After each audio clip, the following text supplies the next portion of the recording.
तरीके से उत्तराखंड में हमने कई आपदाओं को झेला है और यहाँ पर जब भी मानसून सीजन आता है तो कई जगह हम देखते हैं कि इस तरीके की तबाही की तस्वीरें आती हैं। लेकिन इस बार सरकार का दावा है, सिंचाई मंत्री का दावा है कि उनकी ओर से तैयारियां पहले से ज्यादा पुख्ता की गई हैं।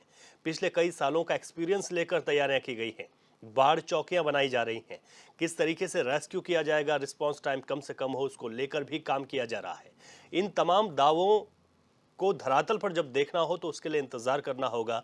लेकिन सबसे बड़ा सवाल यह है कि इस बार मौसम विभाग ने एक चेतावनी दी है। उन्होंने कहा है कि जो मानसून है वो ज्यादा इस बार देखने को मिलेगा, बारिश मानसून सीजन में ज्यादा होगी। हालांकि अभी अगर हम देखें तो पूरे देश में इस वक्त भीषण गर्मी चल रही है और भीषण गर्मी के चलते लोगों को इस वक्त अब कहीं ना कहीं आवश्यकता है और इंतजार भी है कि बारिश हो और बारिश के बाद इस भीषण गर्मी से कुछ राहत मिल सके। उत्तराखंड में अगर बात की जाए तो रिकॉर्ड तापमान दर्ज किया गया है। बीते रोज की बात करें तो 43.1 डिग्री सेल्सियस तक तापमान गया, जो कि अगर हम देखें पिछले रिकॉर्ड को तो 2012 में इतना तापमान पहुंचा था। अभी भी अगर बात करें तो अभी भी कुछ आगे आने वाले दिनों में बढ़ती भीषण गर्मी से कुछ आसार, कुछ राहत मिलती हुई नहीं दिखाई दे रही है। ऐसे में जब मानसून सीजन आएगा तो बारिश भी ज्यादा होगी, इसका भी पूर्वानुमान मौसम विभाग ने जारी किया है। लेकिन इस वक्त सरकार के ये दावे हैं कि उनकी ओर से तैयारियां इसी चेतावनी को देखते हुए पुख्ता की गई हैं। तो ऐसे में ये देखना होगा कि इस वक्त धरातल पर किस तरीके की तैयारियां आती हैं, क्योंकि जब भी मानसून सीजन आता है तो तमाम सवाल उठते हैं कि एक दीर्घकालिक योजनाओं पर काम करना होगा और उसके बाद ही हम ऐसी आपदाओं से निपट सकते हैं। क्वेश्चन आवर में आज हम इसी विषय को लेकर अपने मेहमानों के साथ बातचीत करेंगे। हमारे तमाम मेहमान हमारे साथ जुड़ गए हैं। मैं सबसे पहले उन सभी का स्वागत कर लेता हूं। हमारे साथ नवीन पिरसाली जी हैं, भाजपा के प्रवक्ता हैं। नवीन जी, बहुत स्वागत है आपका। हमारे साथ संदीप चमोली जी हैं, कांग्रेस के प्रवक्ता हैं। बहुत स्वागत है चमोली जी। हमारे साथ देवचंद उत्तराखंडी जी हैं, प्रवक्ता हैं यूकेडी के। बहुत स्वागत है सर। और वरिष्ठ पत्रकार जयसिंह रावत जी भी हमारे साथ जुड़ गए हैं। जयसिंह रावत सर, आपका भी बहुत स्वागत है चैनल पर। शुरुआत नवीन जी आपसे कर रहा हूँ। यहाँ पर यह दावा किया जा रहा है कि मानसून सीजन से पहले आप लोगों की तैयारियां पुख्ता हैं। बाढ़ चौकियों की बात की जाए और रेस्क्यू अगर होता है, कहीं पर किसी तरह की अप्रिय घटना होती है, उसके लिए आप लोग तैयार हैं। तो कितनी तैयारियां आप लोगों की चल रही हैं, क्योंकि मानसून सीजन अब बेहद करीबी है, भले ही अभी हम भीषण गर्मी से जूझ रहे हो। जी रवि जी, आपने सही कहा कि मानसून सीजन भी अब करीब आने वाला है और चारधाम यात्रा भी चल रही है, बहुत सारे काम चल रहे हैं। तो उसको देखते हुए सरकार ने इसकी अग्रिम तैयारी की है। जो बाढ़ चौकी की आपने बात की, एसडीआरएफ और अन्य जो ग्रुप हैं उनको मुस्तैद किया गया है। उनकी तैयारियां हो रही हैं, उनकी तैयारियां चेक की जा रही है कि कैसे कैसे अगर नौबत आती है तो रेस्क्यू ऑपरेशन कैसे किए जाएंगे और बाढ़ को कैसे रोका जा सकता है, बाढ़ प्रभावित इलाकों में कैसे सूचना दी जा सकती है, पूर्वानुमान कैसे लगाया जा सकता है। तो सारा एक इंटीग्रेटेड सिस्टम सरकार डेवलप कर रही है जिससे कि इन सब चीज़ों पर काबू पाया जाए। और इस वक्त अनुमान भी लगाया गया कि बारिश भी काफ़ी होने वाली है, तो उसके हिसाब से सारी व्यवस्थाएं चाक चौबंद की जा रही हैं। संदीप चमोली जी, सरकार कह रही है कि व्यवस्थाएं चाक चौबंद है, इस चेतावनी को खास तौर पर देखते हुए कि मानसून सीजन में ज़्यादा इस बार बारिश हो सकती है। रवि जी, जिस प्रकार भौगोलिक दृष्टि से हमारा प्रदेश नदियों से घिरा हुआ प्रदेश है, लैंडस्लाइड की समस्या हमारे प्रदेश में हमेशा बनी रहती है क्योंकि हम पर्वतीय राज्य में आते हैं। लेकिन आप सरकार की कार्यशैली की अगर बात करें तो पीछे जो आपदाएं हमने झेली हैं मानसून के समय में, उनमें सरकार पूर्ण रूप से विफल रही है। इसका जीता जाता प्रमाण रैणी में जो इतनी विभीषण हमारे सामने आपदा आई थी, उसमें सरकार के हाथ पांव फूल गए थे। हम जिस जिस सेटअप पे बैठ के, यानी एचएनएन के कार्यालय में हम बात कर रहे हैं, इससे मात्र 10 किलोमीटर दूर जब मालदेवता में आपदा आई थी, तब भी हमने देखा था कि लोगों को कितना भारी नुकसान हुआ था और सरकार के राहत कार्य, बचाव कार्य में कितनी देरी सरकार के द्वारा की गई थी। अगर मौसम विभाग इस बार सचेत करता है तो निश्चितता ही उत्तराखंड सरकार को, बीजेपी की सरकार को सचेत रहने की आवश्यकता है। मात्र कोरी बातें कर कर आप इस प्रदेश के लोगों की जान नहीं बचा सकते हैं, क्योंकि ये मानसून महत्वपूर्ण रवि भाई इसलिए भी होगा कि साथ साथ बाहरी प्रदेश से आए हुए यात्री भी हमारे प्रदेश में चारों धामों के दर्शन करने के लिए आए होंगे और चारों धामों में आपदा आने के सबसे ज़्यादा चांसेस बने रहते हैं। तो सरकार को इस समय जब मानसून आने का पूर्वानुमान इतना पहले ही मौसम विभाग ने सरकार को सूचित कर दिया है, तो सरकार को मुस्तैदी से डट के इस बार ये आवश्यकता है कि सरकार को मजबूती से काम करने की आवश्यकता है, क्योंकि रवि भाई हम देख रहे हैं कि जिस प्रकार इस बार हमारे जंगल जले हैं और सरकार उन जंगलों को बचाने के लिए जिस प्रकार पूर्ण रूप से नाकाम हुई है, तो सरकार की नाकामी हमने जब पूरा प्रदेश जंगलों से दह कराया और हमने सरकार की नाकामी को प्रत्यक्ष अपने सामने देखा है, तो जो आपदा हमारे राज्य पे आने वाली है बरसात के रूप में, तो सरकार को ये है कि संजीदा होकर कार्य करने की आवश्यकता है, जिससे राज्य में क्षति कम से कम हो सके। ठीक है, देवचंद उत्तराखंडी जी, पिछले सालों के एक्सपीरियंस को देखें, सरकार के दावों को देखें, तो हमने कई जगह इस तरीके की आपदाएं झेली हैं, और जब भी देश में इस तरीके का एक चेतावनी आती है कि बारिश मानसून सीजन में ज़्यादा होगी, तो ख़ास तौर पर हम लोगों को तो ज़्यादा अलर्ट हो जाना चाहिए। देखिए रवि जी, हम पहले से ही, जब हम उत्तराखंड नहीं था, यूपी में थे, तब भी ये आपदाएं आती रही हैं, लेकिन तब हम ये कह सकते थे कि सरकार की पहुंच बहुत दूर है और हम तक आने में वो बहुत देरी हो जाती है। लेकिन वर्तमान में जब हमने उत्तराखंड मांगा था, हमारा जो क्षेत्रीय दल का यही था कि जब सरकार नज़दीक होगी तो इन आपदाओं में वो बिल्कुल हमारा बिल्कुल कदम कदम पर साथ देगी। लेकिन देखने में आया है कि पीछे 24 सालों का एक्सपीरियंस यही रहा है कि सरकार तब गई है जब कंप्लीट नुकसान हो गया और प्राकृतिक आपदा बोलकर उन्होंने वहाँ पर उसको गोल मटोल करके काम खत्म कर दिया। इस बार की जो कहानी है कि इस बार जो मौसम विभाग ने पहले अलर्ट कर दिया, ये ऐसी नई बात नहीं, मौसम विभाग ने हर बार अलर्ट कर दिया है। लेकिन होता क्या है, जो योजनाएं हैं, ये योजनाएं सचिवालय और कैबिनेट मंत्री के दफ्तर में बन जाते हैं और सिर्फ एक रूल पोजीशन की तरह बन जाता है, लेकिन एक अच्छी एडवाइजरी की तरह या एक मुस्तैदी जो लड़ाई, जो जैसे सैनिक एक लड़ाई की तैयारी करता है, उस ढंग से नहीं होती है। ये एक बहुत बड़ी विडंबना है। इसी का एक खामियाजा जो आपने पिछले साल जो जितना नुकसान हुआ है उसको देखा होगा। आपको एक बार और बता दूं, आपके चैनल के माध्यम से अभी तक जो श्रोता मेरी बात सुन रहे होंगे, जो पिछले साल का जो नुकसान की भरपाई है वो अभी तक नहीं हो पाई है। तो किस प्रकार से बोल सकते हैं कि हम चाक चौबंद और मुस्तैद हैं सिर्फ ये देखने के लिए कि जब नुकसान हो जाता है तो वहाँ पर जो हमारे सरकार के मंत्री महामंत्री वहाँ पर जाकर ये देखने के लिए जाते हैं कि कितना नुकसान हुआ और अपने उंगली से दिखा करके वापस आ जाते हैं और एक न्यूज एजेंडा बन जाता है सिर्फ। ये बिल्कुल गलत बात है। अब जहाँ तक सरकार ने ये SDRF NDRF जो चीज़ें बनाई हुई हैं उनके राहत के लिए, लेकिन देखने में आता है कि उनके पास सामग्री की कमी रहती है, जो उनको उस लड़ाई लड़ने के लिए चाहिए वो होती नहीं है उनके पास। तो खाली एक सेना बना देना, लेकिन उस सेना को उस आने वाले क्या किस प्रकार का यहाँ पर नुकसान होगा, किस प्रकार से यहाँ पर हम लड़ाई लड़ सकते हैं, वो योजना बहुत जरूरी है। वो मुस्तैदी ग्राउंड पर योजना बहुत जरूरी है। बाकी कई चीज़ तो ऐसे पहाड़ों में तो ऐसा है कि बादल फटना आम बात है। अगर छोटी भी आसमान अगर बदलता है तो बादल कहीं भी फट जाता है। अभी आप लेटेस्ट देख रहे होंगे कि थैलिस एंड सेंजी की तरफ में बादल फटे हैं, जबकि अभी मौसम तो आया ही नहीं। तो इसका मतलब ये है कि वो उसको छोड़ दिया सरकार ने, वो तैयारी में नहीं था। जब मानसून आएगा तभी ये तैयारी करेंगे। अभी जब एक तरफ हमारी 4 धाम यात्रा चल रही है और एक तरफ हम मानसून के लिए तैयारी कर रहे हैं, तो साथ ही साथ सवाल होता है कि हमारा जो सड़कों का जाल है वो चारों तरफ ऐसा हो जाए ताकि कोई भी कहीं यात्री फंसे ना। सबसे बड़ा उत्तराखंड में एक रहता है कि जैसे जैसे मौसम का मानसून आता है तो सड़कें ब्लॉक हो जाती हैं, यात्री फंसे रह जाते हैं, उनको खाने पीने की व्यवस्था नहीं मिल जाती। तो ये भी एक आपदा प्रबंधन के अंदर आना चाहिए, उसको भी लोगों को आपदा में लेना चाहिए। खाली आपदा में बाढ़ आएगी और वहां पर हम लोगों को बचा देंगे, रेस्क्यू कर देंगे, ये नहीं आता है। ये सारा जो समावेश होना चाहिए एक बैठ करके, और पूरे जितने भी, इसमें एक विभाग का काम नहीं होगा, इसमें सिर्फ सिंचाई विभाग का काम नहीं होगा, इसमें तो सारे सरकार का जो सारा यंत्र सारा तंत्र जो है ये काम में आना चाहिए। तो मेरा तो एक सजेशन इसमें ये भी है कि सरकार एक बहुत बड़ी भूल ये करती है कि जब नॉर्मल आम जनजीवन रहता है तो नदियों के किनारे बसाने का काम करती है, और जब ये त्रासदी आती है तो तब नुकसान भुगतने का काम करती है, फिर उनको मुआवजा भी इसलिए नहीं मिलता है। सरकार टाइम पर क्यों नहीं ऐसे स्टेप उठाती है कि आने वाले नुकसान का आकलन कर सके। ठीक है, हमारे साथ जय सिंह रावत जी हैं, वरिष्ठ पत्रकार बने हुए हैं। रावत सर, उत्तराखंड में आपदा एक बहुत बड़ा विषय है और बहुत बड़ा चैलेंज भी है। इससे पहले सरकार दावे करती है कोई नई बात नहीं है, इस बार भी हो रहा है, लेकिन पिछले वर्षों के एक्सपीरियंस को देखते हुए सर, जो मुआवजा होता है या फिर क्विक रिस्पांस होता है, उसको देखकर क्या लगता है कि कितनी तैयारियां होती हैं ग्राउंड पर और कितनी तैयारियों की आवश्यकता है?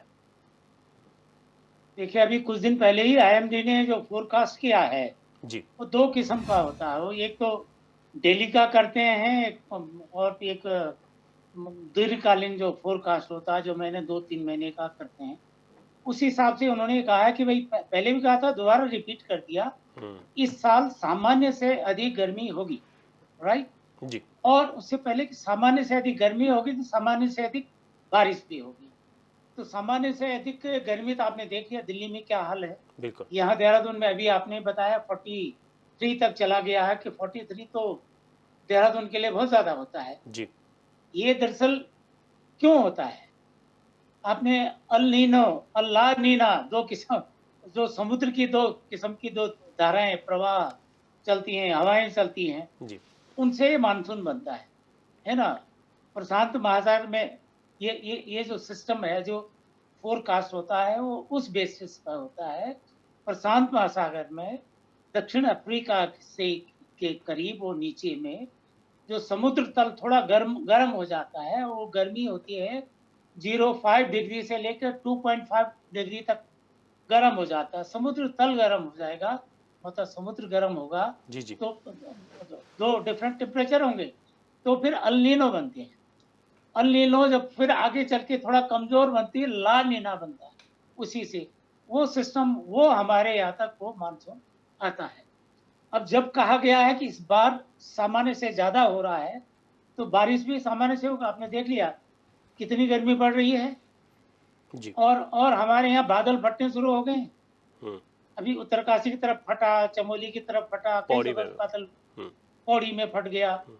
वो पहले ही फटने शुरू हो गई, जबकि अभी तो बरसात ही मानसून शुरू ही नहीं हुआ। हुँ। मानसून तो 20 जून के बाद या 2013 में तो पहले ही आ गया था। जी। जी। जब आएगा तब आएगा, लेकिन उत्तराखंड में तो उसको गढ़वाली में कहते हैं रगड़ा-बगड़ी पहले शुरू हो गई है। जी। जी। जी। दूसरी बात, अच्छी बात है कि सरकार ने इस बार टाइमली कह रही है, किया न किया गड़बड़ कह रही है, तो हमें सरकार पर विश्वास करना चाहिए कि हाँ, ये तैयार हो गए होंगे। तो पहली बार मैं सुन रहा हूँ कि ये जो बाढ़ राहत कार्यों का पहले इंतज़ाम कर रहे हैं, लेकिन उत्तराखंड में केवल वही बात नहीं है। बाढ़ कैसी आती है उत्तराखंड में? फ्लैश फ्लड आता है। इसको कहते हैं त्वरित बाढ़ या अचानक बाढ़।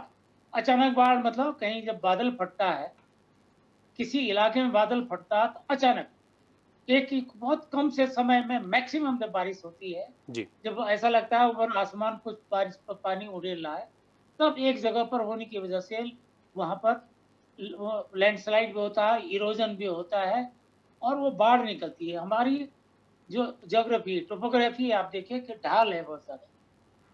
थोड़ा भी वाटरशेड मिलता है, मतलब उनको बीच की में जो गहरा स्थान मिलता है, उधर सारा पानी इकट्ठे होके बहुत गोले की माफ़िक चलता है, हुँ। तेज़ी से चलता है। जब तेज़ी से चलता है तो क्या करें, थोड़ा बहुत उससे पेड़-पौधे भी उखड़ते हैं, वो पानी कभी इधर जाने लगता है, कभी उधर जाने लगता है और कभी वहाँ से मिट्टी को निकालेगा, कभी इधर से निकालेगा। उसका वॉल्यूम बढ़ता जाएगा, उसकी वेलोसिटी बढ़ती जाएगी। जी। उसके बाद बड़े-बड़े बोल्डर शुरू हो जाएँगे, उसके बाद बड़े-बड़े पेड़ चलने शुरू हो जाते हैं। ये खतरा होता है फ्लैश फ्लड का, गाँव के गाँव बर्बाद हो जाते हैं। हुँ। एक तो ये।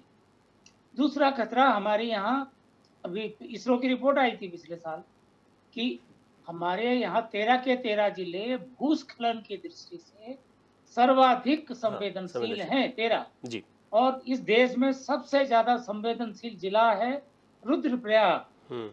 नंबर 2 जिला है टिहरी और उसके अलावा सारे के सारे 13 के 13। बाढ़ जी। अलग है, लेकिन हम भूस्खलन की भी हमको चिंता है। और कम से कम हमारी सरकार जो आपदा प्रबंधन डिपार्टमेंट है, रेवेन्यू वाले हैं, वो कम से कम 400 गाँवों को खतरा बताते हैं। हुँ। कम से कम 400 गाँव।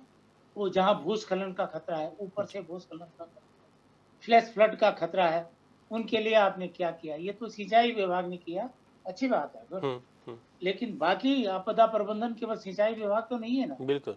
सिंचाई विभाग एक आपदा डिसास्टर मैनेजमेंट अथॉरिटी होती है। डिस्ट्रिक्ट लेवल पे होती है, स्टेट लेवल पे होती है और नेशनल डिसास्टर मैनेजमेंट अथॉरिटी है, जी। वो भी इसमें है। तो उनकी क्या तैयारियां हैं, ये अभी देखने वाली बात है। हमें उम्मीद करनी चाहिए कि हाँ, सचमुच कर रहे हो, केवल बयानबाजियों से काम नहीं चलता। बिल्कुल सर। अपने हाँ, ये देखना होगा वो कि फॉरेस्ट फायर में हमने देख लिया, हाँ, बयानबाजियां हुई, लेकिन क्या हुआ? सबसे हुआ। और पिछले हमारे यहाँ याद रखिए, पिछले साल भी 130-32 लोगों की जानें गई। जी। और हिमाचल हमारे पड़ोसी राज्य में तो 300-400 लोगों को जाने चली गई थी। बिल्कुल। शिमला खिसक लिया था। हम्म। हमारे यहाँ नैनीताल में भी हो गया था। आपने जोशीमठ क्या हालत है आप जानते ही हैं। गोपेश्वर से भटवाड़ी आप जानते हैं, भटवाड़ी भी खिसक, रोड ब्लॉक हो जाती है। जी जी जी। कई इलाके हैं जहाँ खिसक रही है, हम्म। लैंड सब्सिडेंस हो रहा है, लैंड क्रीपिंग हो रही है। तो उन चीजों के लिए क्या हो रहा है, आपने तो अभी बाढ़ वाली बात की, सिंचाई हाँ। विभाग का हम्म। अपना रोल है, हम्म। बाकी विभागों का जो रोल है केवल एक विभाग नहीं होता है, इसमें 7 डेस्क होते हैं। ठीक बात है सर। उसमें आपका पीडब्ल्यूडी भी होगा, सिंचाई विभाग भी होगा, डिजास्टर मैनेजमेंट भी होगा, पुलिस विभाग भी होता, स्वास्थ्य विभाग भी होता है। ये सारे जियोलॉजी वाले भी होंगे, बहुत सारी चीज, ठीक। आईएमडी वाले भी होंगे। बिल्कुल ठीक सर। तो हमें उम्मीद करनी चाहिए कि कि ये सभी समन्वय समग्र बनाकर काम करें। हिसाब से बिल्कुल ठीक है। बिल्कुल ठीक है। नवीन पिरसाली जी, सवाल अब ये है, क्योंकि हमने देखा कि अभी सर ने भी, रावत सर ने जिक्र किया जोशीमठ का, किस तरीके से लोग वहाँ पर बिलख रहे थे, घरों को छोड़कर जा रहे थे, लेकिन उस पर भी कोई परमानेंट सोल्यूशन आज तक नहीं देखने को मिला। फिर जोशीमठ उसी तरीके से बस रहा है। जैसे एक उदाहरण है, अगर हम पिछली दफ़ा बात करें तो माल देवता में जहाँ पर मुख्यमंत्री खुद भी गए थे और जेसीबी से वो गए थे, क्योंकि आगे जाने का रास्ता नहीं था। जिस माल देवता में इस वक्त अगर आप जाएंगे तो वहाँ पर बहुत अच्छी सड़क आपको देखने को मिलेगी। अंदाज़ा नहीं लगा पाता है व्यक्ति की इतनी आपदा यहाँ पर आई होगी। जो होटल था वहाँ से लोगों को रेस्क्यू किया गया था, मैं खुद उस वक्त वहाँ पर मौजूद था। सरखेत की आपदा हम सब ने देखी, वहाँ पर कई जाने चले गई, वो भी हमने देखा। उसके बाद सवाल ये भी उठते हैं कि फिर वहाँ पर निर्माण हो जाता है, फिर वही तमाम चीज़ें देखने को मिलती है। अब जो भवन उस वक्त टूट रहे थे, उस वक्त कोशिश की नदी के किनारे उस वक्त सुरक्षा वॉल बनाने के बाद मुख्यमंत्री तो दोबारा भी गए थे देखने। उस वक्त भी मैं वहाँ पर मौजूद था। मुख्यमंत्री गए थे, उन्होंने अधिकारियों को फटकार भी लगाई थी कि जो वॉल बनाने की बात की थी उसका काम जो था वो पूरा नहीं हो पाया था वहाँ पर। तो ये सब चीज़ें तो आपके लिए बहुत चैलेंजिंग हो जाएंगी ना जब मानसून सीजन आएगा।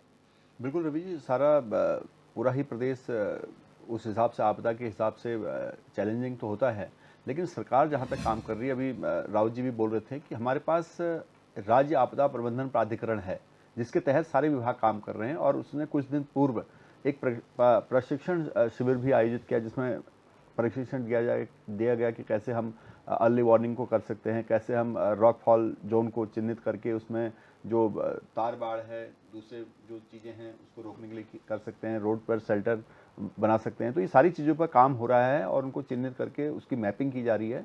और मैं समझता हूँ कि जिस हिसाब से विभाग काम कर रहा है उससे घटनाओं में बहुत सारी कमियां देखने को मिलेंगी और धीरे धीरे ये व्यवस्था बिल्कुल दुरुस्त हो जाएंगी। और हमारी सरकार की कोशिश है कि जो पहाड़ों पर भूस्खलन जहाँ पर होता है उनको चिन्हित करके परमानेंट उन पर रोक लगा दी जाए, ताकि जो ऑल वेदर रोड है वो हमेशा अपना काम करती रहे, उसमें कोई भी डिस्टर्बेंस ना आए। तो सरकार अपनी योजना पर काम कर रही है और जो चेतावनी मौसम विभाग ने दी है वो भी सरकार का विभाग है, उसके हिसाब से जो राज्य आपदा प्रबंधन प्राधिकरण है पूरी तरह से काम कर रहा है और पूरा प्रशासन जो है चुस्त और दुरुस्त किया जा रहा है। इससे जुड़ा एक सवाल है, एक अति प्राकृतिक आपदा, उत्तराखंड में मानव जनित आपदाएं भी आई हैं। अभी एक अभियान चल रहा है जहां पर तमाम लोगों को नदी किनारे से हटाया जा रहा है अतिक्रमण को लेकर। हमने देखा कई घरों से घर जो है जो अतिक्रमण था उसको हटाने का काम किया जा रहा है। और ये सीधा जुड़ा हुआ है, मानसून से भी जुड़ा हुआ है। अगर वो नदियां बढ़ती हैं तो उनकी जान खतरे में रहेगी। ये अभियान कैसे आगे बढ़ेगा, क्या यहाँ तक सिमट कर रहेगा या फिर लंबी गति मिलेगी? मैं इस पर आ रहा था, आपने माल देवता की घटना का जिक्र किया था। तो प्रकृति के साथ साथ जो मानव जनित आपदा है वो आपस में टकरा रही है। अगर हम नदी के किनारे, नदी के बीच में अगर मकान बनाते हैं, बाढ़ आती है तो उसमें स्वाभाविक तौर पर है कि नुकसान होना है। तो इसलिए भी सरकार अभी जो अभियान चलाया है और उनको चिन्हित किया गया, जो अति संवेदनशील घर हैं उनको वहाँ से हटाया जा रहा है, जो अवैध निर्माण है उसको हटाया जा रहा है। तो ये लगातार चलने वाला एक सतत प्रयास अब उत्तराखंड की सरकार कर रही है, ताकि भविष्य में कोई भी नदी नालों के किनारे पर कोई मकान ना रहे। और 2016 के हिसाब से जो अध्यादेश है उसको कैसे हम पूरा करें, क्या उसका मास्टर प्लान होगा, उस पर भी साथ साथ चर्चा चल रही है। तो जो सरकार ने वादा किया है उसके संरक्षण के लिए और जो अवैध तरीके से बन रहे हैं उनको हटाने के लिए, अतिक्रमण को हटाने के लिए सरकार का अभियान चल रहा है। और ये अभियान सभी के लिए चलेगा और ये लंबा चलेगा अभियान। ठीक है संदीप चमोली जी, क्योंकि मैं जिक्र ये भी कर रहा था कि माल देवता में जहाँ पर हमने आपदा देखी, क्योंकि मैंने ग्राउंड पर खुद देखा है, इसलिए मैं कहीं से पढ़ी पढ़ाई वाली बात नहीं कर रहा हूँ। होटल वहीं पर फिर से दोबारा बन जाते हैं, इंस्टीट्यूट जो हमने भर कर इमारत गिर गई, इस तरीके की खबरें आती हैं, फिर देखते हैं कि वही इमारत वहाँ पर वापस। रवि जी, मालदेवता में जब आप इस बार हमने जो भयंकर रूप नदी का देखा, जिसमें आपको जान के हैरानी होगी कि जो लोग गायब हुए थे आज तक भी उन्हें राज्य सरकार नहीं ढूंढ पाई है। उनकी मरहूम लोगों की लाशें तक सरकार को नहीं मिल पाई और उनके परिजन आज भी दर दर भटकने का काम कर रहे हैं। जिस जगह वो बादल फटा था, आपदा आई थी, आज वहाँ बहुमंजिल इमारतें, और आपको जानकर हैरानी होगी कि उससे भी बड़ी इमारतें, जो आपदा से पहले इमारतें थी, उससे बड़ी इमारतें आज वहाँ निर्मित हो चुकी हैं और बड़े बड़े होटल, आलीशान होटल वहाँ चल रहे हैं। कहीं ना कहीं ये सीधे तौर पर सरकार को जो है, सरकार की नाकामी को दर्शाते हैं और भूमाफिया जो इस राज्य में अपने पांव पसार चुके हैं वो सरकार के लिए चुनौती बने हैं या तो कहीं सरकार से ऊपर हैं। जब आपने स्वयं देखा कि उस भयंकर आपदा में वो होटल जमे दस हो गए, बर्बाद हो गए, उसके बाद अगर वहाँ भव्य निर्माण हो जाता है, क्योंकि निश्चितता ही नदी के 200 मीटर के दायरे में सीधे सीधे आप भवन निर्माण पे रोक होती है। आप देखेंगे, और कोई बरसाती नदी नहीं है, परमानेंट बहने वाली नदी है मालदेवता में, और बरसात के समय में विकराल रूप लेती है। तो कहीं ना कहीं सरकार को ऐसे अधिकारियों पे, ऐसे कर्मचारियों पे भी कार्रवाई करने की आवश्यकता है, जिनकी जिम्मेदारी बनती है कि ऐसे बहुमंजिले इमारत जो ये खड़ी, इनके द्वारा खड़ी की जा रही हैं, इन पे कहीं ना कहीं रोक लगाने की आवश्यकता है। और आपको जान के रवि जी बहुत हैरानी होगी, सरकार एक तरफ इस 43 डिग्री सेल्सियस में गरीबों के मकान, जो बामुश्किल जमा पूंजी जोड़कर गरीबों के मकान तोड़ने का काम कर रही है, वहीं दूसरी तरफ जो सरकार की शय पे भव्य निर्माण नदियों के किनारे हो रखे हैं। आप मालदेवता को देख लीजिए, कितने भव्य निर्माण दोबारा से नदी पे हो गए हैं, उनको तोड़ने का काम सरकार नहीं कर रही है। ये कहीं ना कहीं सरकार की दोहरा मापदंड है और गरीबों के प्रति सरकार का दोहरा आचरण है।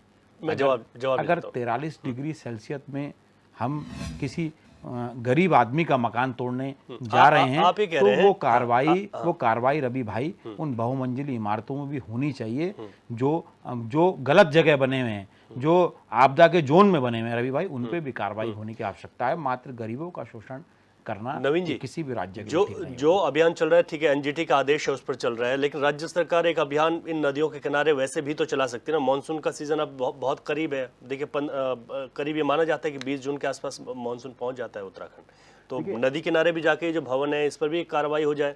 बिल्कुल, मैंने कहा ना कि सभी भवनों पर कार्रवाई की जाएगी, कोई छोड़ा नहीं जाएगा। सरकार ही इस पर कार्रवाई कर रही है, एनजीटी के कोर्ट का आदेश का पालन सरकार पूरी तरह से कर रही है, और भी जो भी उसमें आएगा खामियां, मैंने लास्ट आपके टीवी डिबेट हुई थी और मैंने कहा था कि उत्तराखंड के हर नागरिक को विजिलेंट होना पड़ेगा, हर नागरिक को सूचना तंत्र का हिस्सा बनना पड़ेगा, हर नागरिक को कंप्लेंट करनी पड़ेगी, अपने आसपास देखना पड़ेगा, सरकार की आंख और नाक कान बनना पड़ेगा, तो तब जाके हम इस सारी मुसीबतों से छुटकारा पा सकते हैं। और नहीं तो मैं ये कह रहा हूँ कि जिस प्रकार से पूर्ववर्ती सरकारों में, अगर विपक्ष की बात करें, कांग्रेस आज बोल रही है, लेकिन कांग्रेस के टाइम पर ही तो सारे बसे हैं। ये जो नदी नालों पर कब्जा हुआ है कांग्रेस की सरकार में हुआ, कांग्रेस के नेताओं द्वारा करवाया गया उस वक्त, तो उस पर कार्रवाई की जा रही है। सरकार तो आपकी है, इस वक्त तो सवाल आपसे ही करेंगे, इसलिए मानसून आएगा, कितने तैयार है सरकार? तो उन गलतियों को सुधार रही है, जो सरकारों द्वारा गलतियां की गई उत्तराखंड में, उन गलतियों का सुधार हमारी सरकार कर रही है। मतलब ये मान के चलें कि जो मालदेवता ही है एक उदाहरण के तौर पर, कि उसके आसपास भी ऐसा अभियान देखने को मिल जाएगा बहुत जल्दी। बिल्कुल, कैसे बन गए भवन, उसमें होगा प्राकृतिक आपदा को कैसे वहां पर रोका जा सकता है, और जिन लोगों के अपने भवन हैं और वैध जगह में है, उनको भी कैसे संरक्षण दिया जाएगा, ये भी सरकार सोचेगी। देवचंद उत्तराखंडी जी, जो सरकार के दावे उसी पर बात हो रही है, क्योंकि उत्तराखंड में हम लोगों ने आपदा के कई दंश को झेला है, और अब सबसे बड़ी बात है, रावत सर ने भी कहा कि अभी तो मानसून शुरू ही नहीं हुआ। पौड़ी में हमने देखा बादल फट गया, उत्तरकाशी में इस तरह की बड़ी घटना हो गई, बिल्कुल वो भी इस भीषण गर्मी में जहाँ बारिश भी नहीं हो रही है। देखिए रवि जी, अभी मैं संदीप जी को सुन रहा था और पिरसाली जी को भी सुन रहा था। संदीप जी ने भी बात कही तो सही कही है, लेकिन उन्होंने ये भूल गए कि वास्तव में उनके सरकार ने भी कुछ कमी की है। वहीं दूसरी तरफ पिरसाली जी ने जो कहा है वो सिर्फ आरोपी लगा रहे हैं, लेकिन अभी 7 साल हो गए हैं उनको, उन्होंने किया क्या है। अभी एक नियम जो एनजीटी का नियम है 2016 का, वो मुझे ज़रा बड़ा संदेहात्मक लगता है। उसमें आपको समझ सकते हैं कि जो आपका जो क्वेश्चन था बिल्कुल उस पर है कि बरसात आने वाली है, नदी के किनारे इनका कोई ऐसा मापदंड होना चाहिए था कि नदी के बीचों बीच से 20 फुट 30 फुट जो भी मानक हों के दोनों साइड में पहले से खाली हो जाना चाहिए था, हर साल खाली हो जाना चाहिए था। नहीं, मापदंड तो है ही, मॉनिटरिंग करनी थी, मापदंड तो है ही कि मापदंड है तो ये बसाते क्यों हैं? ये बसाए जाते हैं। मैं वही तो कह रहा हूँ कि खाली हो जाना चाहिए थे, बनने ही नहीं चाहिए थे।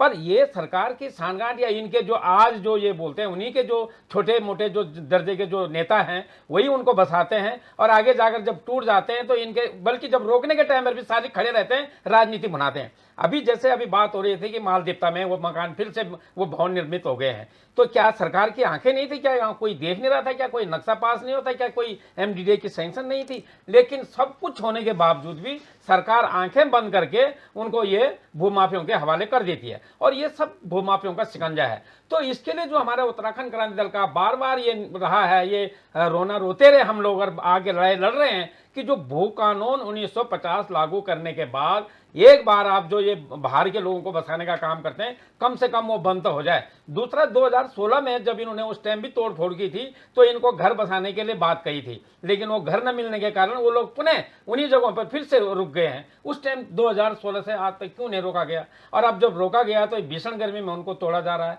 तो कहीं ना कहीं सरकार का ये है कि भूमाफियों या पूंजीपतियों के साथ है और गरीबों और इनके साथ नहीं है। तो उनका जो ये नारा है सबका साथ सबका विकास, मैं समझता हूं कि पूर्ण रूप से फेल है।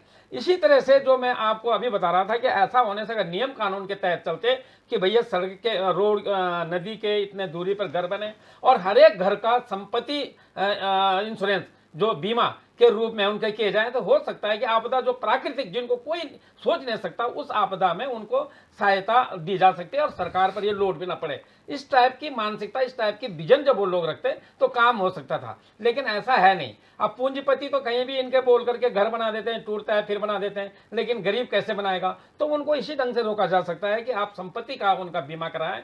उसी प्रकार जो कृषि नुकसान होता है तो कृषि का भी बीमा नाम मात्र का है, हुआ नहीं आज तक। खासतौर पर पहाड़ों में तो कृषि कोई करने तो उनका कृषि बीमा भी है नहीं।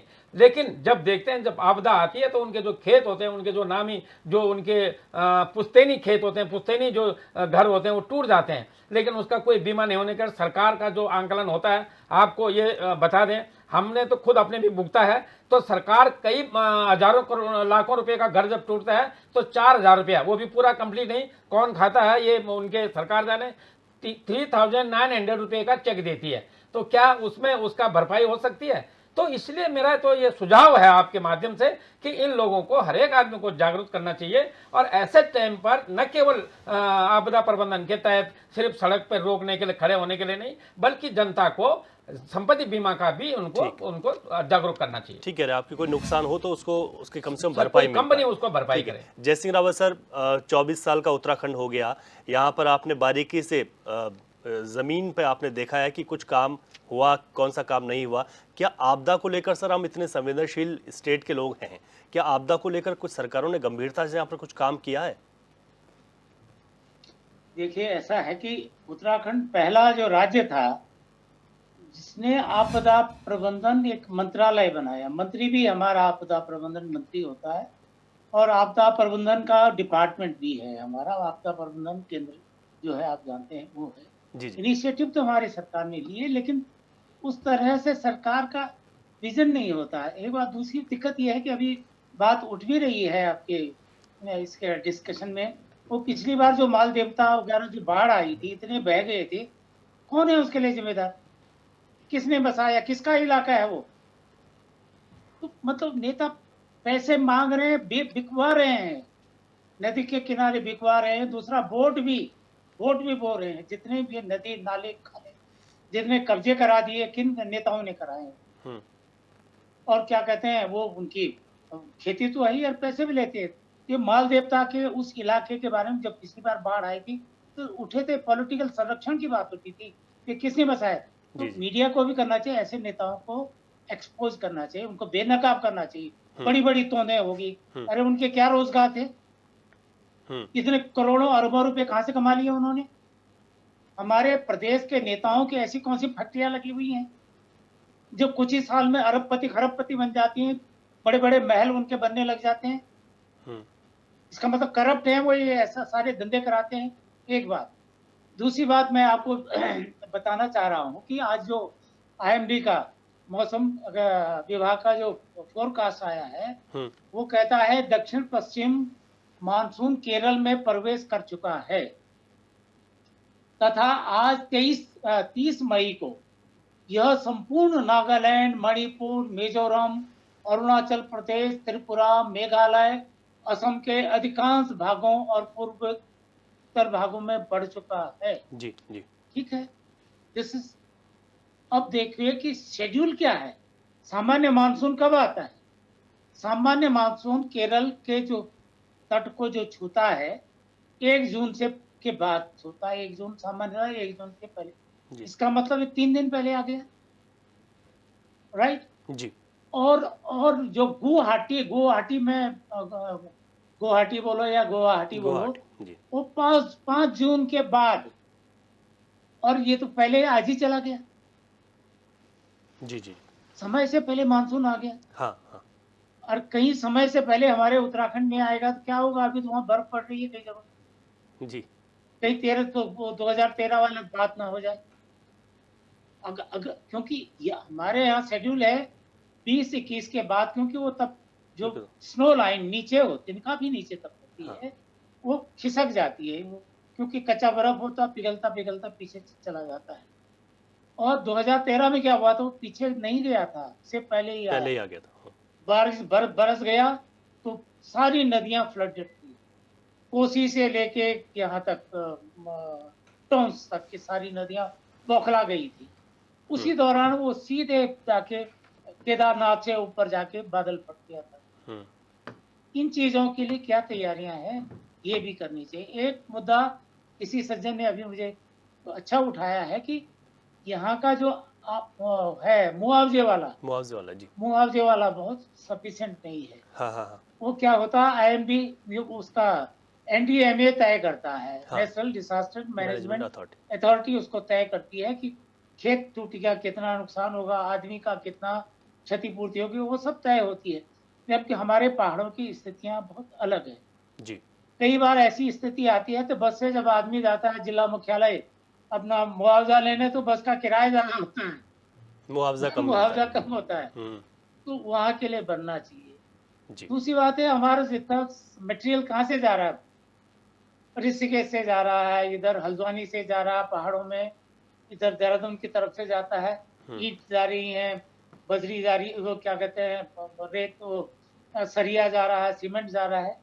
हमारे यहाँ पहाड़ में कॉस्ट उसकी कंस्ट्रक्शन की बहुत ज्यादा होती है। आप मकान जो टूटता है, जोशीमठ का डिस्प्यूट क्यों हो रहा है? अरे उनकी जिंदगियां ही हो गई है, सपने ही चूर हो गए हैं। जी जी कितना मुआवजा मिल रहा है? वो एनडीएमए का थोड़ा बढ़ा के भी बोला, लेकिन वो सफिशिएंट नहीं है। हाँ तो हाँ आपका जो मुआवजा है पहाड़ी राज्यों के लिए कम से कम, और पूरे हम ये करें हमारे पूरे हिमालयी राज्यों के साथ, पिछली बार शिमला में कितना हुआ, हिमाचल प्रदेश में कितनी बर्बादी होगी, बहुत नुकसान हुआ। हजारों करोड़ का। जी तब शुरू में 10,000 करोड़ का बोला था, उससे हाँ। ज्यादा बोला, बाद में उसका असेसमेंट हो ही रहा था। उसकी भरपाई कैसे हो, उसके देखना चाहिए, क्या कहते हैं, फाइनेंस कमीशन को भी देखना चाहिए, बिल्कुल ठीक और बात। आपका नीति आयोग को भी देखना चाहिए, जी भारत की सरकार को भी देखना चाहिए कि ये हिमालयी राज्यों की विशेष परिस्थितियां हैं। आप इनके लिए कम से कम मुआवजे की राशि दिल्ली का, हरियाणा के लिए या पंजाब के लिए और उत्तराखंड या जम्मू कश्मीर के लिए एक जैसा नहीं होना चाहिए, हाँ एक जैसा पैरामीटर नहीं होना चाहिए। ठीक।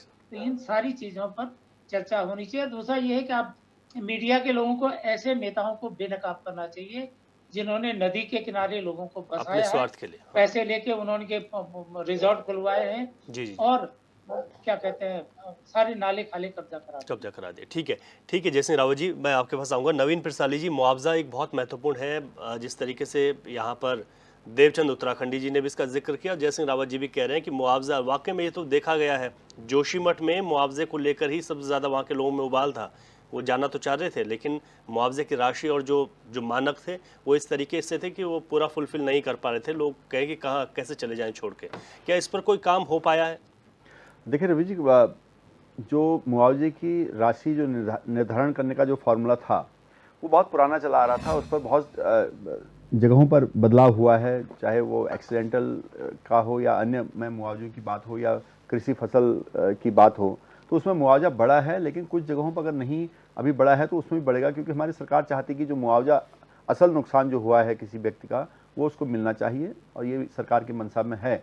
और जहाँ तक बात है कि मुआवजा बढ़ाने का, तो सरकार निश्चित तौर पर करेगी। और जय सिंह रावत जी का जो यहाँ पर जो सुझाव है और जो उन्होंने बात कही, मैं उससे पूरी तरह से सहमत हूँ। और उन नेताओं को भी बेनकाब करने की बात उन्होंने कही जिनके पास ज़रूरत से ज़्यादा संपत्ति इकट्ठी हुई है। तो ये सब चीज़ों पर काबू होना चाहिए और उसकी जिम्मेदारी आप पर डाल दी है उन्होंने। और तो आप, मुझे यकीन है कि आप लोग भी कुछ न कुछ उसमें आगे बढ़ेंगे। बिल्कुल नवीन जी, एक सवाल ये भी है कि जिस तरीके से आप लोग कहते हैं कि ठीक है ये तैयारियां, लेकिन विपक्ष लगातार कहता है कि सर्वदलीय बैठक बुलाई। आप 4 धाम यात्रा के लिए भी कह दिया, जब वनों में आग लगी, अभी भी लग रही है क्योंकि गर्मियां एक बार बीच में कुछ कम हुआ था, फिर उन्होंने कहा कि हम सुझाव देना चाहते हैं, सर्वदलीय बैठक बुलाइए। आपदा पर भी कह रहे हैं विपक्ष के लोग कि सर्वदलीय बैठक बुलाइए। आप लोगों को आवश्यकता है विपक्ष की कि उनसे कुछ पूछेंगे, या फिर ठीक है कि सरकार कर रही है अपना? नहीं, आप ये देखिए कि बैठक उनको बुलाई जाती है जो एक्सपर्ट्स होते हैं। बैठक एक्सपर्ट्स, ठीक है, विपक्ष से अगर सलाह ले लेंगे तो क्या दिक्कत है? सलाह तो मिल रही है, यहाँ से मिल रही है सलाह। क्या ये यूजफुल है? 4 धाम यात्रा चल रही है, विपक्ष क्या कर रहा है उसमें? केवल उत्तराखंड की बदनामी के अलावा कहीं नहीं कर रहा है। जो छोटी मोटी गलतियां भी हुई उनको बड़े स्तर पर उसको उबारने की कोशिश विपक्ष इस वक्त कर रहा है। और सरकार पूरी तरह से कोशिश कर रही है कि यात्रा को सफल करने के लिए। ये जो विरोधाभास है ऐसे में, और जब इनको बुलाया जाता है, विपक्ष को बुलाया, ये नदारत रहते हैं।